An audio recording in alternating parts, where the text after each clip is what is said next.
দৈনিক ভোরের কাগজের অনলাইন এডিটর মিজানুর রহমান সোহেলকে গভীর রাতে বাসা থেকে তুলে নেয় ঢাকা মহানগর গোয়েন্দা পুলিশের একটি দল। বিষয়টি নিয়ে শুরু হয় আলোচনা সমালোচনা। আটকের 10 ঘন্টা পর বুধবার স্ত্রীর জিম্মায় সোহেলকে বাসায় পৌঁছে দেয় ডিবি।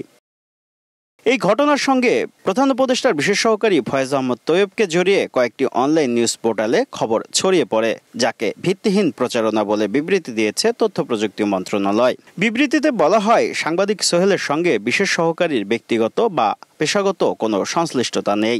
অসত্য তথ্য প্রচার করে জনমনে বিভ্রান্তি তৈরি হচ্ছে। এটা আশা করি খুব তাড়াতাড়ি আমরা। পুলিশের দাবি, সাংবাদিকের মোবাইল ফোন নম্বরটি একটি সংবেদনশীল জায়গায় ব্যবহার করা হয়েছিল। তা যাচাই করতেই তাকে ডেকে আনা হয়েছিল।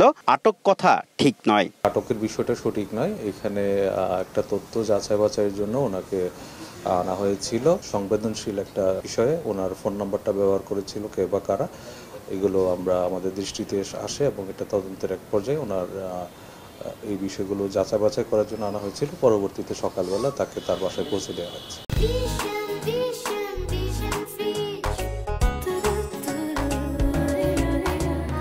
সচিবালয়ে আন্তঃমন্ত্রণালয় বৈঠক শেষে স্বরাষ্ট্র উপদেষ্টা জানান, গভীর রাতে সাংবাদিককে বাসা থেকে তুলে নেওয়ার বিষয়টি খতিয়ে দেখা হবে।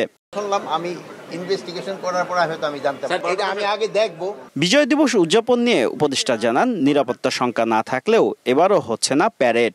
বিজয় দিবসেও কোন রকমের অস্থিরতার কোনো সম্ভাবনা নাই। কোনো কর্মসূচিও কোনো ধরনের পরিবর্তন নেই। সব কর্মসূচি আগেও যেভাবে হয়েছে এখনো একইভাবে হবে। শুধু গতবারও আমাদের প্যারেড হয় নাই, এবারও আমাদের প্যারেডটা হচ্ছে। বলেন, যে কোনো নাশকতা ঠেকাতে সতর্ক আছে আইন শৃঙ্খলা বাহিনী।